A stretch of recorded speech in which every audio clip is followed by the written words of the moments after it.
Good morning friends. ஜெபிக்கலாம் வாங்க என்ற குடும்ப ஜெபத்துக்குள்ளாக நான் உங்களை வரவேற்கிறேன். நான் ரெவரண்ட் சார் ஏப்ரஹாம். இந்த நாளுக்குரிய வாக்குத்தத்த வசனத்தை நாம் வாசிக்க கேட்போமாக. நாகும் 1 வசனம். கர்த்தர் நல்லவர், இக்கட்டு நாளிலே அரணான கோட்டை, தம்மை நம்பி இருக்கிறவர்களை அறிந்திருக்கிறார். எவ்வளவு ஒரு அழகான வசனம் பாருங்க. இக்கட்டு நாளிலே அவர் நமக்கு அரணான கோட்டை, தம்மை நம்பி இருக்கிறவர்களை அவர் அறிந்திருக்கிறார். யாரெல்லாம் கர்த்தரை நம்ம நம்பி இருக்கிறோமோ எல்லா சூழ்நிலும் அவர் தெரியாது நினைச்சுக்காதீங்க. அவர் அதை அறிந்திருக்கிறார். கண்டிப்பாக அவர் ஏன் நம்பும் போது அவர் தான் காரியத்தை வாய்க்க செய்கிற தேவனாயிருக்கிறார்.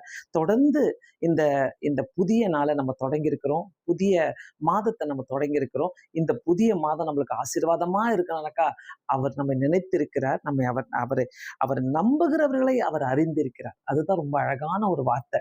கண்களை மூடி நாம் செபிப்போம். பரலோக பிதாவே, உம்மை துதிக்கிறோம் ஆண்டவரே, உம்மை ஸ்தோத்திரிக்கிறோம் ஆண்டவரே. இந்த அழகான ஒரு வார்த்தைக்காக, வாக்கு தத்துவத்துக்காக நன்றி ஆண்டவரே.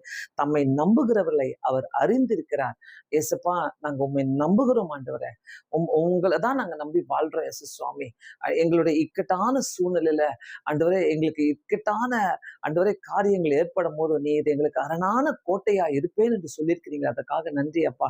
இந்த நாளிலும் ஆண்டவரே, எல்லாரையும் உங்களுடைய கரங்களில கொடுக்கிறோம். குடும்பங்களுக்காக ஜெபிக்கிறோம். ஆசீர்வதிங்கப்பா.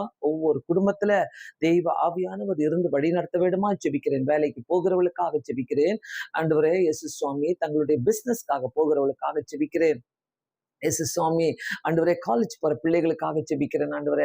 ஸ்கூலுக்கு போற பிள்ளைகளுக்காக ஜெபிக்கிறேன். வீட்டுல இருக்கிறவங்களுக்காக ஆண்டவரே உங்களுடைய கரங்களில கொடுக்கிறோம். எல்லாரையும் நீர் காத்துக்கொள்வீராக. உண்மை யாரெல்லாம் நம்பி இந்த நாளில அவங்களுடைய வேலையை துவங்குறாங்களப்பா, அவங்களுக்கு நீர் அரணான கோட்டையாக இருந்து வழி நடத்த வேண்டுமா ஜெபிக்கிறேன் ஆண்டவரே. தூர தேசத்துல இருக்கிற பிள்ளைகளுக்காக, படிக்கிற பிள்ளைகளுக்காக, குடும்பங்களுக்காக ஜெபிக்கிறேன். போர்க்களத்துல இருக்கிறவங்களுக்காக ஜெபிக்கிறேன் ஆண்டவரே. ஊழியக்காரர்களுக்காக ஜெபிக்கிறேன். மிஷினரிகளுக்காக ஜெபிக்கிறேன். பசுத்த ஆவியானவர் அவங்க ஒவ்வொருத்தரையும் பொறுப்பேற்றுக் கொள்ள வேண்டுமா ஜெபிக்கிறேன் ஆண்டவரே. அரணான கோட்டையாக இருந்து ஆண்டவரே, உண்மை நம்பி இருக்கிறவங்களை நீர் அறிந்திருக்கிறீர் ஆண்டவரே. அதற்காக உமக்கு ஸ்தோத்திரம் ஐயா. ஆண்டவரே, ஒவ்வொரு விஷயத்திலும் உண்மை யாரெல்லாம் நம்பி இருக்கிறாங்களோ நீங்க அவங்களை வழி நடத்த வேண்டுமா ஜெபிக்கிறேன் ஆண்டவரே.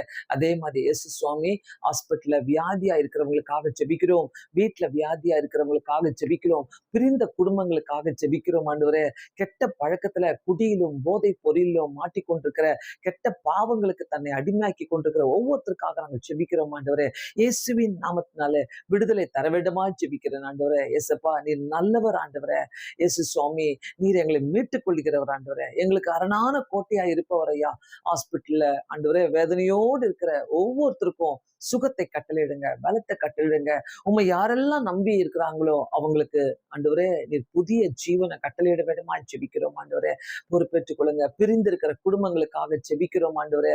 இயேசுவின் நாமத்தினால ஆண்டவரே, தங்களுடைய வாழ்க்கையில ஆண்டவரே கஷ்டத்துல மாட்டிக்கொண்ட ஆண்டவரே செத்து போயிடலாமான்னு இருக்குது ஆண்டவரே, எங்க வாழ பிடிக்கலன்னு சொல்றவங்களுக்காக இந்த காலை நேரத்துல நான் ஜெபிக்கிறேன் ஆண்டவரே. இயேசுவின் நாமத்தினால அரணான கோட்டையாக இருந்து ஆண்டவரே, உண்மை நம்பி அவங்க வாழும் போது நீர் அவங்களை கைவிட மாட்டீர் என்பதை அவங்க உணர்ந்து கொள்ள வேண்டுமா ஜெபிக்கிறேன் ஐயா.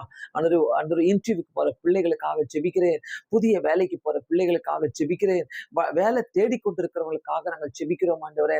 இயேசு சுவாமி, நல்ல வேலையை கட்டளையிடுவீராக. கர்த்தருடைய கரம் ஒருவத்தரோடு கூட இருக்க வேண்டுமா ஜெபிக்கிறேன் ஆண்டவரே. இந்த நாளில இயேசு சுவாமி, எதை செய்தாலும் கர்த்தரை நம்பி நாங்க செய்யும் போது நீர் எங்களை நினைத்திருக்கிறீரப்பா. அதற்காக உமக்கு ஸ்தோத்திரம். காத்துக்கொள்ளுங்க. ஆசீர்வாதமாய் நாங்க இருக்க, அநேகருக்கு ஆசீர்வாதமாய் நாங்கள் வாழ உதவி செய்ய வேண்டுமா ஜெபிக்கிறேன். இரவு வரும்போது நாங்கள் சந்தோஷத்தோடு ஆண்டவரே ஆண்டவரே ஒரு ஜெபத்தோடு எங்களுடைய படுக்கைக்கு கடந்து செல்ல எங்களுக்கு உதவி செய்வீராக.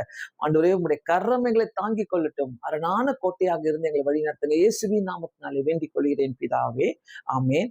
கண்டிப்பாக அவரை நம்பி இருக்கிறவர்கள், தம்மை நம்பி இருக்கிறவர்களை அவர் அறிந்திருக்கிறார். மறந்துடாதீங்க. ஒவ்வொரு சூழ்நிலையிலும் இயேசுவை நம்புங்க. கர்த்தர் உங்களை கைவிடவே மாட்டார். God bless you all. Thank you so much. Have a blessed day.